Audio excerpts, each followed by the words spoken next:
I still get a little panicked when I'm like, are they gonna be mad? Like I still have that, right? Yeah. I mean, we're human. I don't edit. I don't voiceover. I don't cut anything out. It's just me and my cell phone. I've had agents be terrible to me and just be so nasty. And I had one agent who literally said to me, go get your own listing. What's up, and welcome back to another real estate video blueprint podcast. Katie Day here with my very good friend and co-host Timothy Macy. What's up, Tim? We're just throwing that friend word around like it's no big deal. Okay, cool. I thought we were friends. I thought we were friends. Yeah. Anyways, moving on. I feel like there's some. Sorry. Remember how we had this conversation before we quoted, and I said my husband's going to call right at them, like he's going to interrupt this podcast right at the same moment. That was him interrupting. Well, there he was. The podcast. So, with a very loud intro, we're just going to bring you right in. Summer Hudson, what's going on? Hello, guys. Hello. I knew that was going to happen. I knew it. Hilarious. Katie, should we start with the ringtone? Oh my God.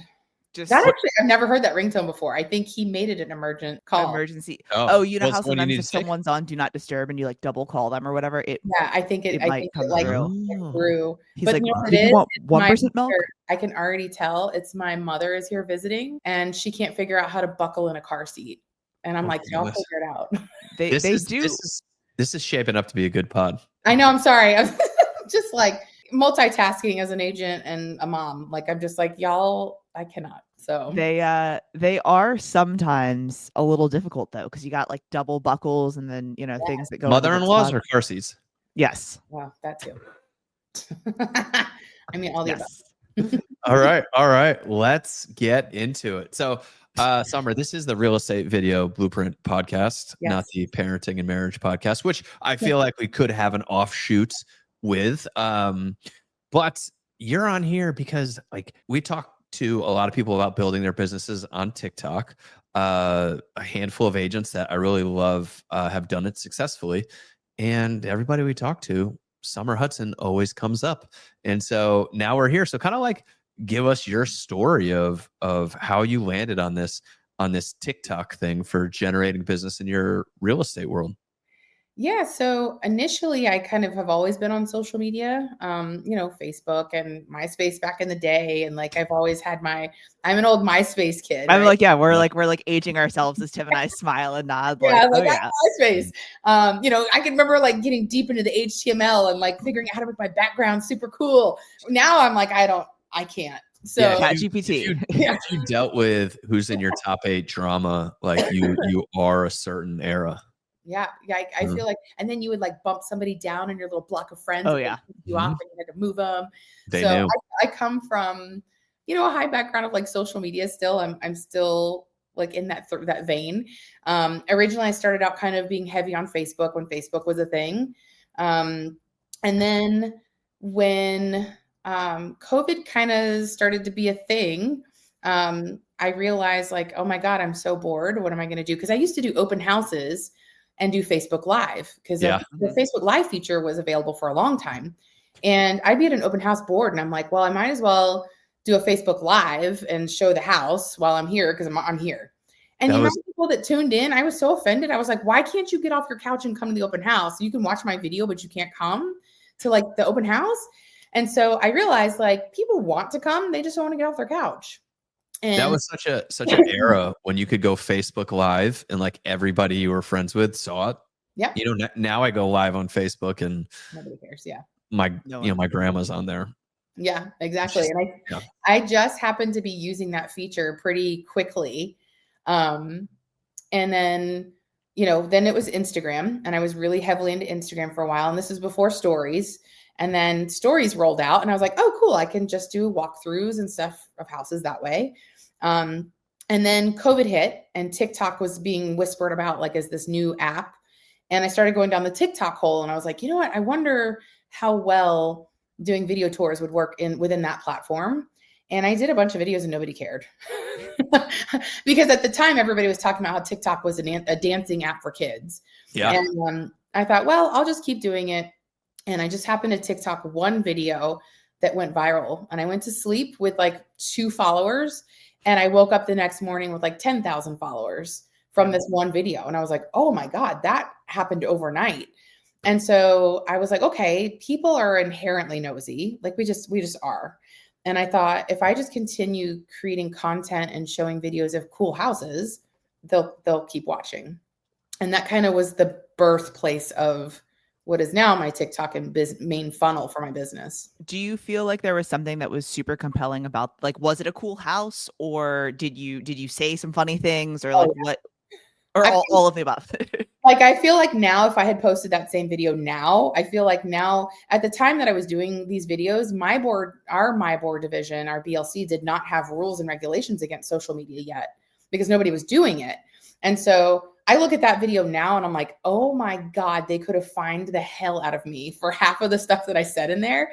Because at least our my board says you can't say anything disparaging about it. You can't talk about like list price and things like that. Mm-hmm. And so in the video, it's an old house. I mean, like we're talking like 1800s house on a farm in the middle of a cornfield where they used to have like a pig and cow slaughter section.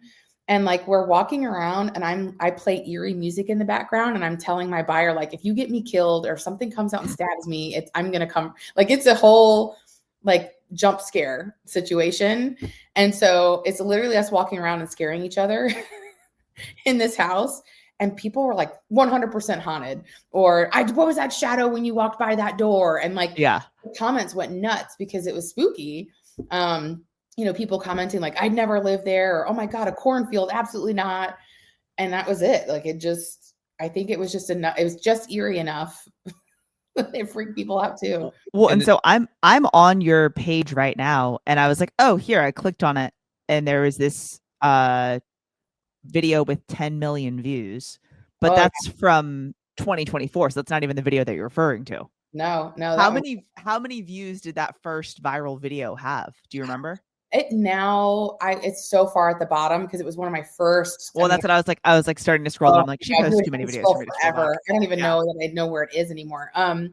It's probably got 3 or 4 million views at this point. The 10 million view though is just a house that I was walking across the street and I was like, what is that?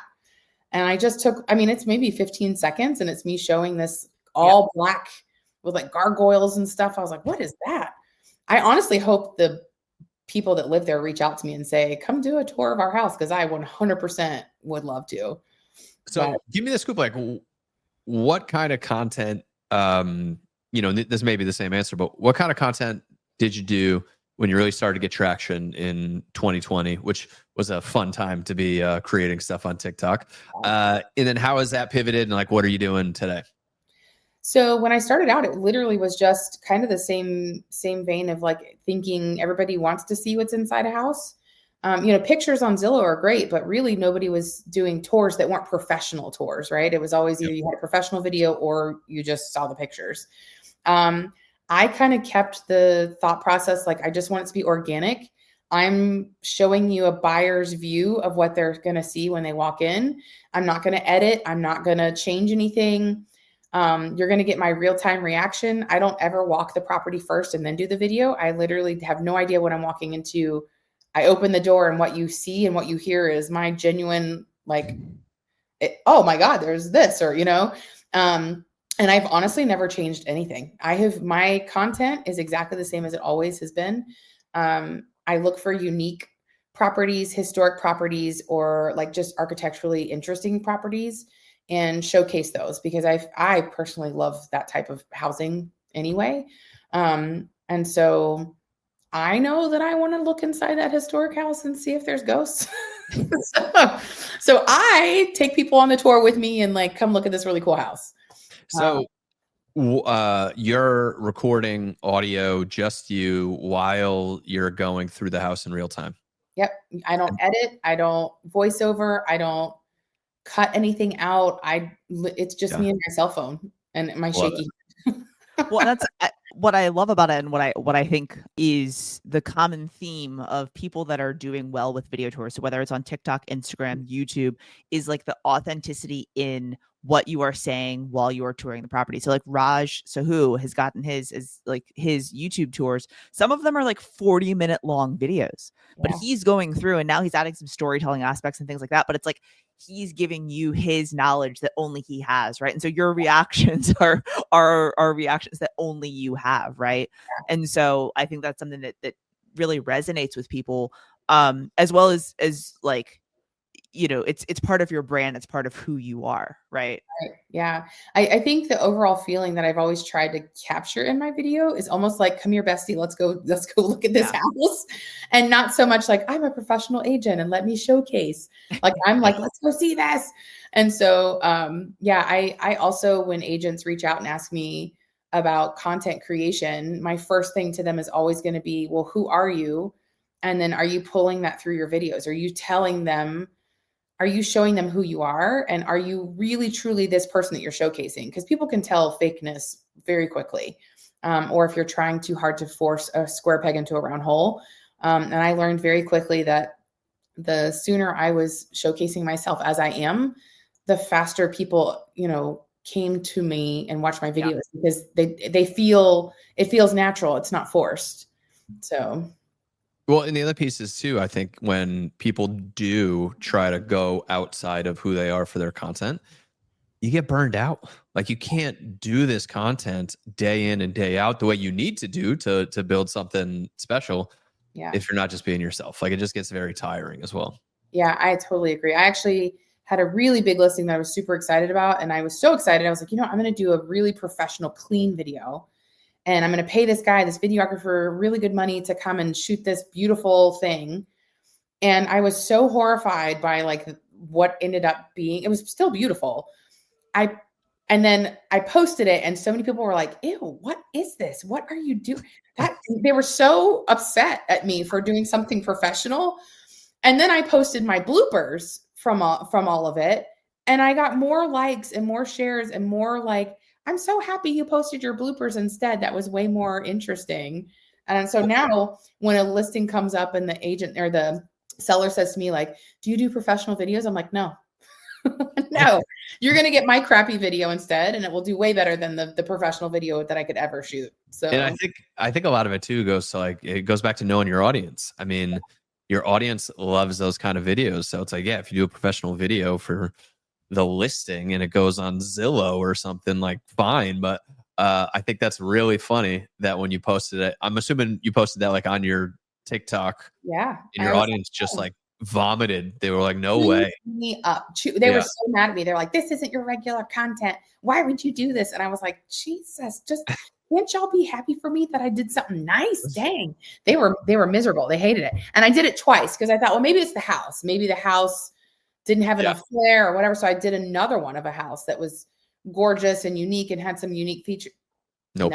No, they came for me again. We hate it. Why are you doing this? This isn't you. And I was like, all right, fine. Real quick, in the weeds, what are you using for equipment? I'm assuming it's just handheld on the phone. It is just my iPhone. That's it. Okay. No mic. Nope. Just talking to the phone. Just talking to the phone. I am so. I love it. I love it. Low maintenance. I'm like, when people are like, what kind of equipment, I'm like, I couldn't even tell you. And if you asked me to hook one up to my phone, I'd probably stroke out because it's like watching your grandma use the remote, right? Yeah. Well, it's like, what does this button do? I don't. It just goes back to our age-old thing. Like, it's not the camera, right? It's not the mic. It's you and what you're talking about that makes a video interesting. And when a video doesn't do well or people's social stuff isn't doing well, the last thing they want to think is it's them. It's got to be the camera. It's got to be the mic. So I love that. Just I got nothing. If they don't like it, no gimbal. Yeah, no gimbal. Nothing. I love it. That's amazing. I bought a gimbal last month. I bought some new fancy thing that's supposed to be like really, dummy user friendly. And I'm gonna try, but we'll see. They're hard to balance though. Like in my and your defense, they are hard to balance. Yeah. I will say that the new gimmicky thing that I got are the meta glasses. And I think I'll actually use those more because it's so easy. Like, sometimes we get a nicer camera, we get a nicer mic, and it just makes things harder. And if it makes it harder, we don't do it. Wait, can you record through the So you can record. So I've taken some. Yeah, Tim, do a picture. Oh yeah. What? Yep. And it just takes a picture. Did it take? Okay. So I've done some where I'm in a house and I'll hit record. If you hold down, it records. And then I was like walking through the house.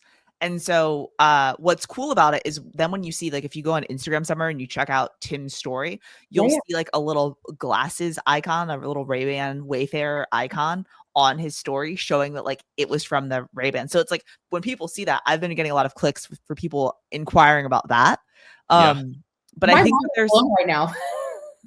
Yeah. Wear glasses and walk around and be like, boop, and that's it. The only problem is it's like a smaller, it's not as big as an iPhone is. Like the video is like an old iPhone, right? So it's like a smaller, so you have to zoom it in some. So like the quality's not great. But there's bad though. There's some cool. They'll do something cool with it. There's some cool things. I've got some ideas for some tours and things with them. But yeah. I'm just posting stuff on my story from it all the time because it's cool. Like today I was just eating and we were shooting content for a restaurant. And so like you see both my hands grabbing the lobster roll. Yes. It's a pretty cool, like there's me stuff in my face. I might have to like try to. I mean, come on. If you're not buying a gimbal and you're not buying all the gimmicky stuff that every other agent buys, might as well I think you got room for the glasses. Yeah. I can treat myself. Yeah. Yeah. Just go sell another house and then realtor math it. As far as content, like I think you basically just shoot it as is, you're posting it. That's all pretty straightforward. What's as far as cadence, like obviously you're doing your listings. And then as you see cool properties pop up, are you reaching out to agents or like, what's kind of your, like, I need more content. What do you do? So originally every morning I wake up, I check my BLC. Like the first thing I do is check my MLS. I like roll over. I don't even have coffee. Like I just start scrolling because what's hit. Because I try to make sure that when I record something, it's like, it hasn't even had the chance to be fresh. And so I'll thumb through. I've kind of gotten a knack now for knowing like, oh, I bet that one has something cool in it. And so I'll kind of scroll through the photos of each listing really quickly. And I know by the first or second photo, like this will do great or it won't. Initially, when I first started, I cannot tell you how many agents told me to pretty much go to hell. Like absolutely not. It was rough. It was a rough beginning. But I just kept at it because I felt pretty passionate that like, hey, I promise this will pay off eventually. And the more videos and the more yeses I got, and the more they started getting calls from buyers that were not on, that didn't have representation, and just wanted to go through the listing agent. I mean, there were houses that would sit on the market for, 3 months, and I would TikTok it and they'd be gone the next day. And so agents started to talk, I guess, to each other in Indy, and they were like, hey, if Summer TikTok to your property, if you're having trouble, or if it was a unique property, I started to become identified with that brand and that type of content. And so now I actually get to choose my houses. Whereas before I had to like beg for anything. Like a new build that's already freshly done and they don't care or whatever. And now I actually have a link on my profile that you can pay me to come and TikTok your property if it's not one I normally would TikTok anyway. So I love that. We're kind of starting out here. I just moved to southeastern Connecticut in this tiny town. And literally just today, we sent out like 4 messages to agents that was like, hey, our videographer has time. Would love to come shoot your listing. Mm-hmm. And we got shot down by all of them. They're like, no. And my agents are like, yeah, this is never going to work. I'm like, it doesn't work until it does. Right. It doesn't work until it does. Once we have this audience and we've done some of them and people are engaging with them, like people's clients are going to start asking their agent, why isn't my video on there? And then we're going to be handling inbound. But it does take some work to break through that. Like everybody wants to skip to the step where people are DMing you, asking you to come shoot their listing. Yeah. I mean, it's taken a long time to get here. I mean, I just had to stay consistent. And I mean, I've had agents be terrible to me and just be so nasty. And I had one agent who literally said to me, go get your own listing.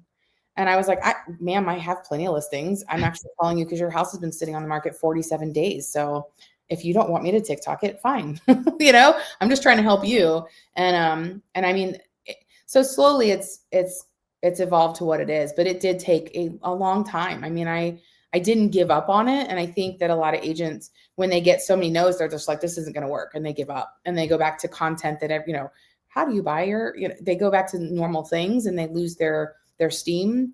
And I guess I just, you know, I always try to tell agents that are just starting to do content creation, like it's going to take a while. It's not something that just overnight you're, you know, it just isn't. Even when I had that one go viral, it still took a long time before I got my first lead, probably another year. Well, Summer, we know that most agents give up before they get traction and before this turns into something. Like, what do you think what happened in your story that made you keep going? Well, first of all, I liked doing it. I feel like it gave me an outlet. I'm a creative by nature anyway. So it gave me a space to be creative. It gave me a space to showcase what I love. I get to look at really cool houses all day, and I'm going to have clients hopefully like that house anyhow. So I'm already showing it. I might as well record it. And I think, you know, I don't know. I call it a gut instinct. I just felt like, okay, if you just keep doing this, it will work. You just have to give it time to marinate. And I think what really shifted everything was when I realized, I don't know what took me so long to realize, I had no information on my bio for them to contact me. So all this time I'm posting really cool content and nobody can click to get a hold of me anywhere, not my Instagram, not anywhere. And once I created a space for them to be, you know, a direct me, a link tree, one of those things, that was it. Like once I created that space for them to be able to reach out, that was the game changer. And so that was a big, big thing. I wonder how many people were like, all right, I want to buy this house, but how do I find her? Because, you know, not everyone on the internet. And that was really, well, and the thing is, you got like 100 comments, right? And I'm like trying to sift through all the comments. But I can't sit there and check every single comment that comes in. And if they ask like, hey, I'm interested, I want to see it, I might have missed it. So I just at one point was like, oh man, I probably should make a place where they can call me. So yeah, I think that is a good measure. Like how DMable or how approachable are you? I think one thing, Katie, I think I've done well, which is very little and few things. The list is short. The list is very short. And the one thing on that list is for some reason, I'm super approachable. Like, I think maybe it's just because people don't think I'm smart or whatever it is. But yeah, they have no problem reaching out to me, where I talk to some other people who have these big audiences, right? Like audiences far larger than mine. But they're not getting any conversation. Nobody is messaging them. And so I think, approachability is something that we don't really talk about a lot, but it is really the key to turning these audiences into business.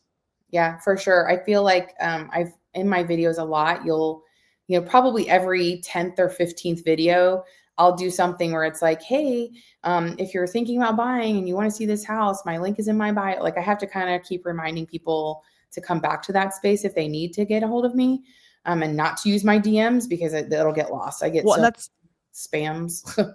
Yes, as you say, it's like I feel like the communication on TikTok is so much more difficult than Instagram. It's like, you know, you click and then you got to, and there's just a lot. And then the comments I feel like are just, they do kind of get jumbled. And I think it's probably because, you know, when you're putting out so many videos, like it's just like alert.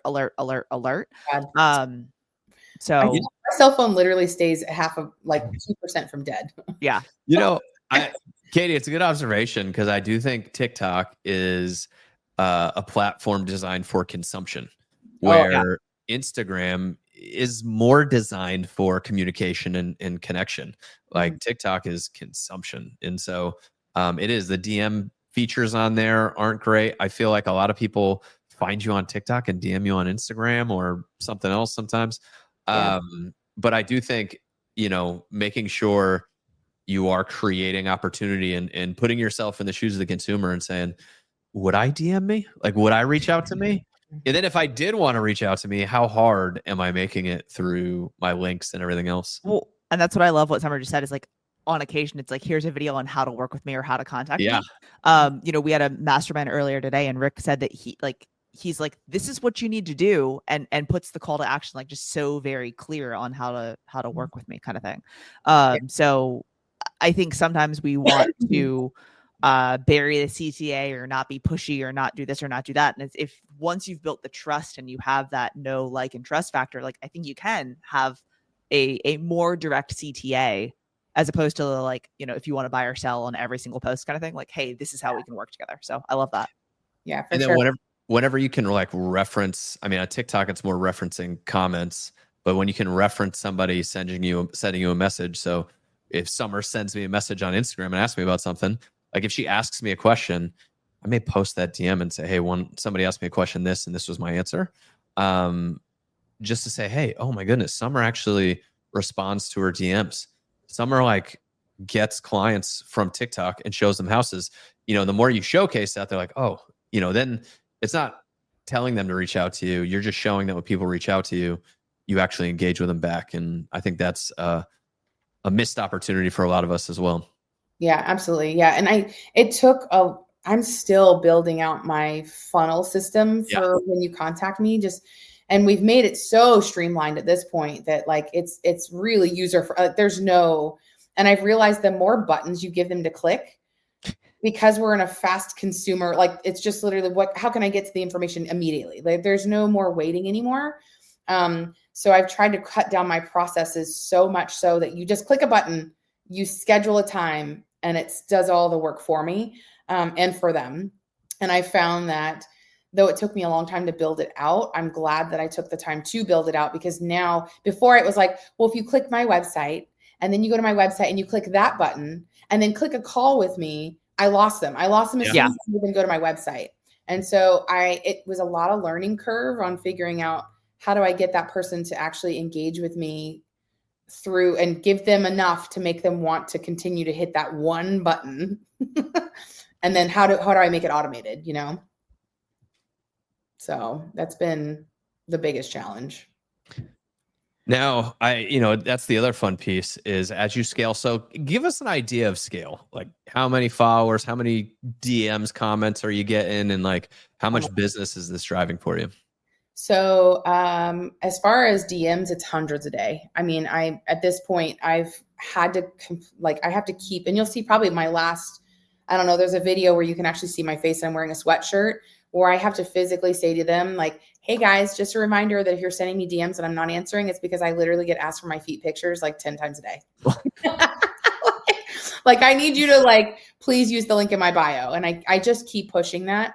Because have you ever thought of like starting? Tim, no. Summer, back to you, Summer. I know, right? I was gonna say with like other people's pictures or like AI pictures, like they don't even have to be your feet. They don't have 17 toes, right? Yes, people be into it, you know? The toes will actually be fingers. Yeah, AI hasn't figured that out yet, at least I don't think. I wonder how many more. Anyways, so yes, so my link in DMs, bio, my DMs are off the chain, and the thing is, I recognize now why influencers make the kind of money they make, because the amount of reach outs from purse companies and necklace companies and like bathing suit companies will pay you to do this, and I probably could make $1 bajillion doing that. But I've wanted to continue to keep doing what I'm doing because I like it, right? I love real estate. It's what I want to do. So I have my DMs are full of both. It's like, you know, people trying to pay me to do stuff. And then, which I'm probably stupid for not taking them on, but I just am not. But as far as numbers, this last year I did 120 transactions on my own as a single agent. All of them, I would say out of the 120, 115 of them are all from TikTok. That's amazing. Yeah. So I keep a track now. I've been keeping track of where they come from.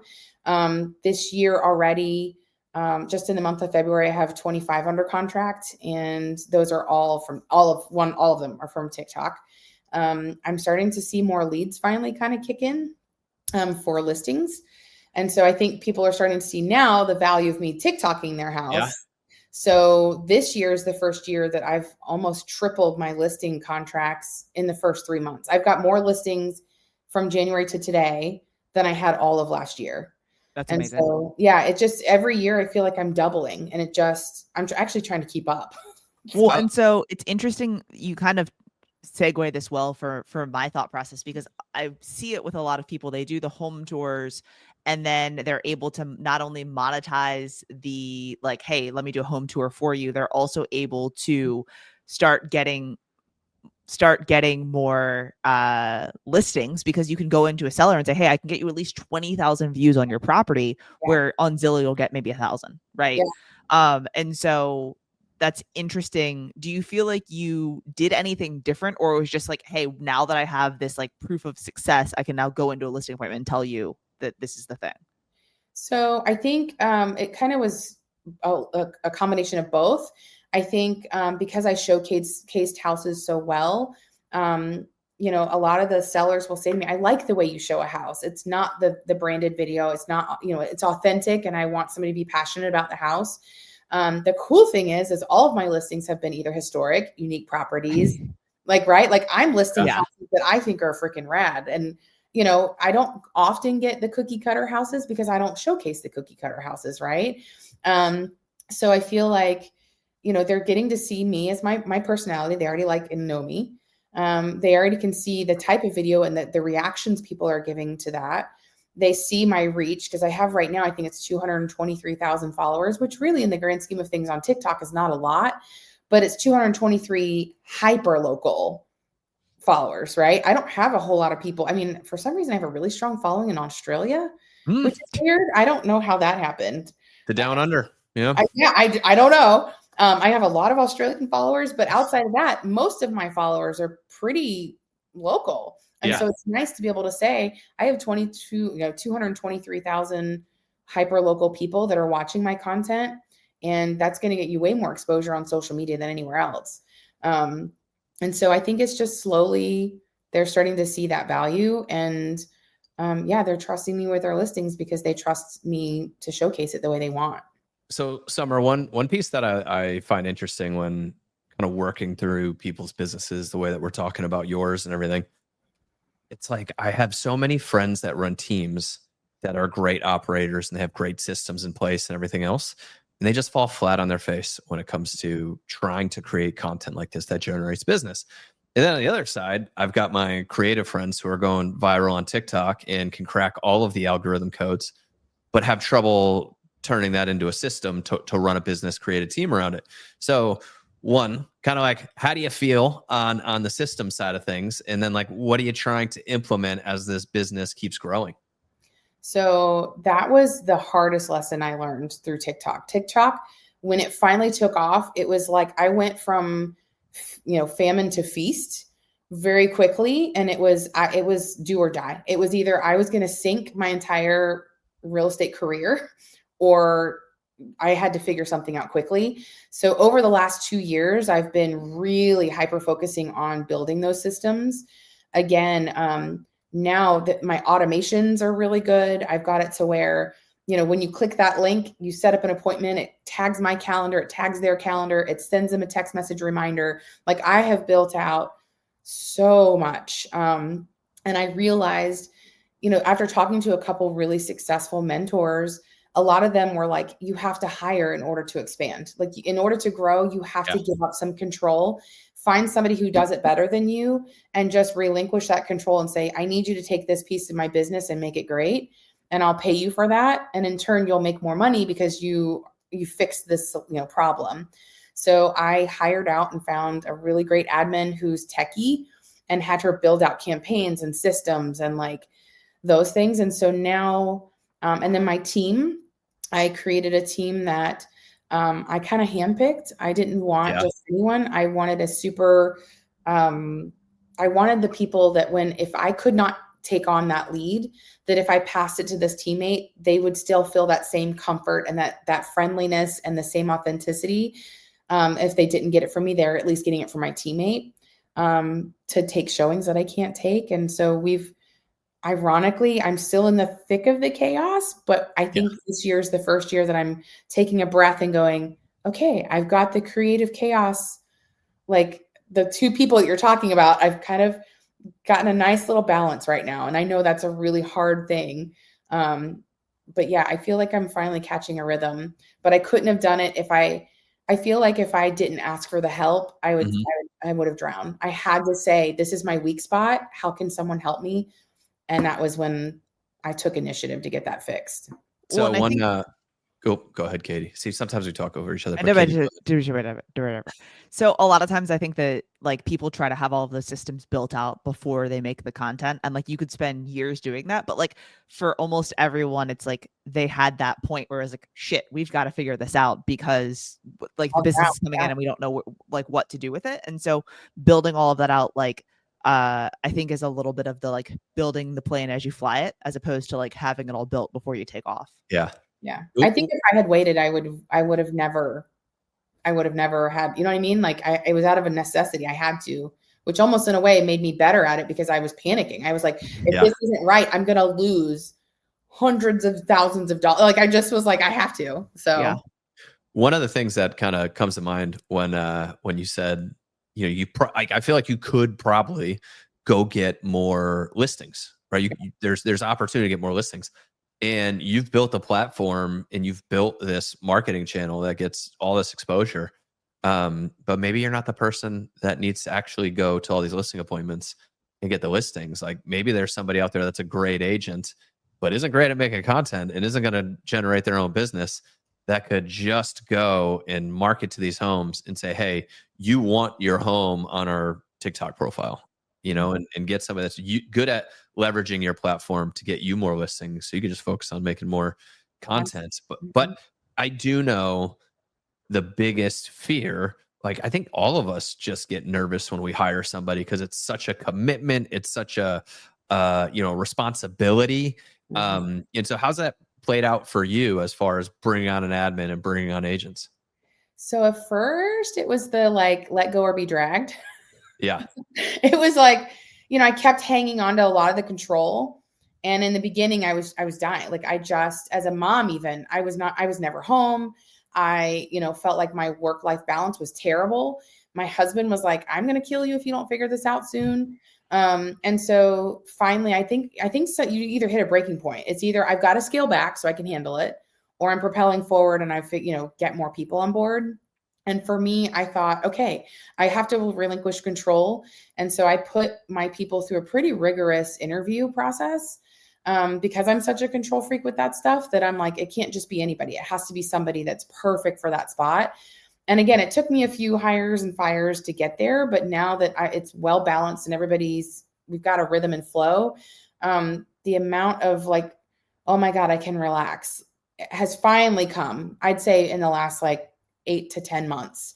And so again, I think it's making sure that you're not just picking somebody to stop the bleeding. It's almost like you're in a ship and you've got holes all on your ship and you're just trying to plug the hole with anyone or anything.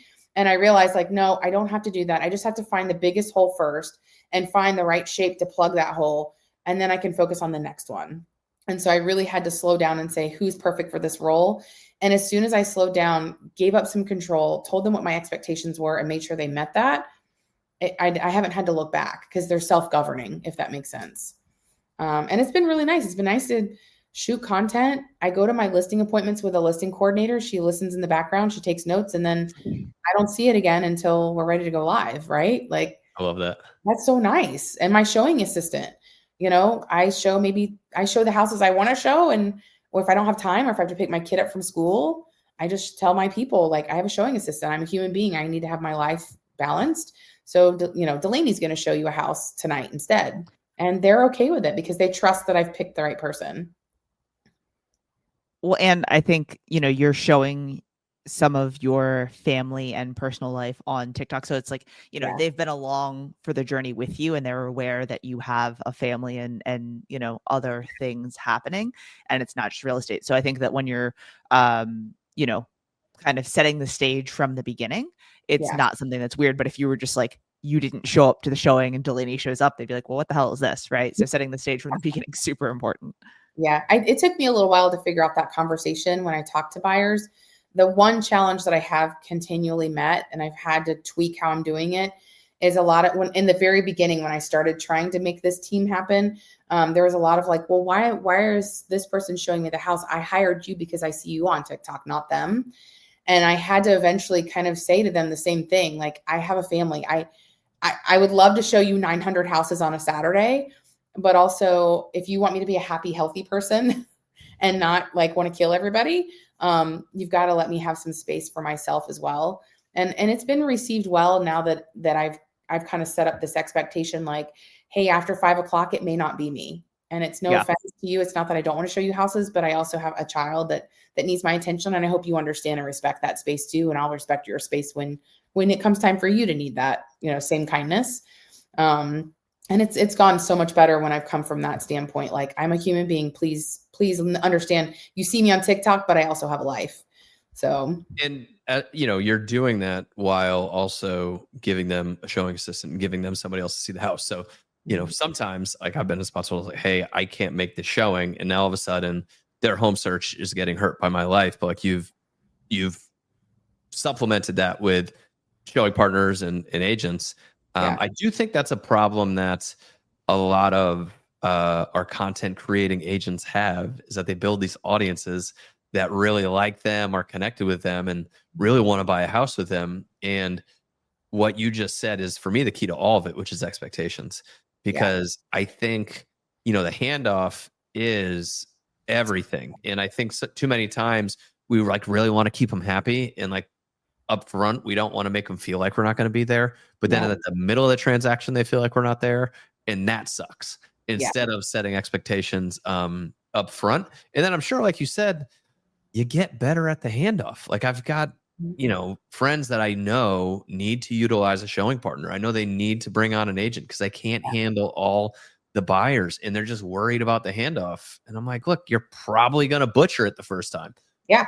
You'll probably butcher it the second time, but like, you'll get better at it, So any more thoughts on that and like how that's been working for you? Well, something that I've also been testing out to try and help that transition too, is I feel like they may not even need me to hold their hand for the whole transaction. It may be they just want that initial like hello from me, the acknowledgement. So we're starting to try and also roll out in the beginning, when I started this whole lead generation system, like our system processes, it was, you booked an appointment with me, it went to my calendar, and I'd be showing houses, and in between showing houses, because again, I didn't have everything in place yet, I'd be like, okay, well, let me do your buyer's consultation on the phone while I'm on my next, journey to the next house. And so I'm in the car doing my buyer's consult, multitasking. But now that my time is starting to get freed, our next rollout is going to be to where now it's a Zoom consult. So now you're actually speaking to me, you're seeing me, you're getting that like initial contact from me. And then the pass off is, hey, I really am so excited you chose me. Thank you so much. I'm still very much involved in all my transactions and my team's transactions. Just know that I'm a human being, and I have to pick my daughter up at 5, and I probably won't see you after this point, And so I think if people understand, if they just get you for one time, even if you show one door and then hand it off, or you see them in your consult and then hand off, I think it goes smoother, because they just want to know that you care and that you're involved somehow. Well, and having the showing partner on the consult is like, so we do that often, is like, someone schedules on my calendar, I have Tim on the call with me, and like I start the call, do a little rapport building, and then it's like I'm texting Tim on the side being like, all right, you hop in. And Tim's like, okay, so tell me more about the home that you want. And then I just like mute and sit there. And so that's where like, if you kick off the call and you are in the car, like then you can like not be. Yeah. And so again, that's kind of like this year, that's kind of what I'm starting to focus on, is how to make the pass off. I mean, so far it's been good. Yeah. But I'd like to start making the pass off a little even more easier and a little less stressful feeling. Cause I still get a little panicked when I'm like, are they gonna be mad? Like, I still have that, right? Yeah. I mean, we're human. I'm like, man, I hope they're not mad that I can't show them this house because my kid's throwing up, like.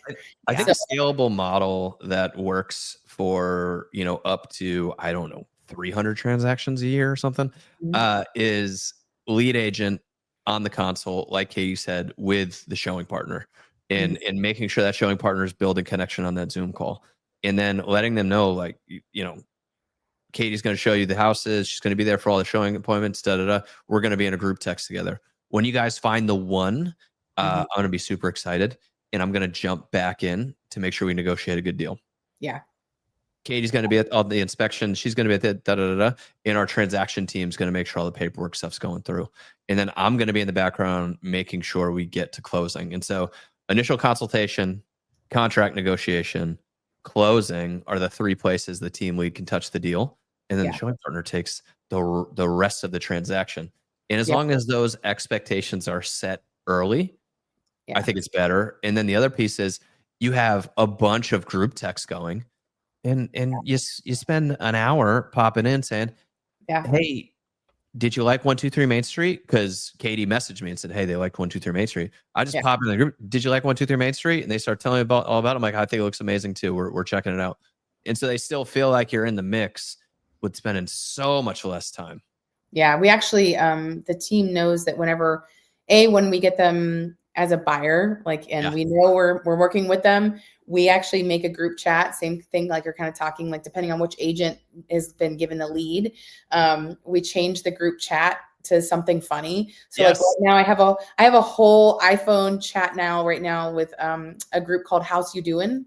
And so like, I know that's Jessica and Steve, and I know that we're trying to like, it'll pop up like, how's you doing? And I'm like, oh, that's Jessica and Steve. Or, we have all these like little funny things, and we just kind of keep that text thread going, and I'll pop in and how you doing? And, and every once in a while, if I see a cool house, I'm going to TikTok and I know it fits that buyer, I'll just send it to them anyway.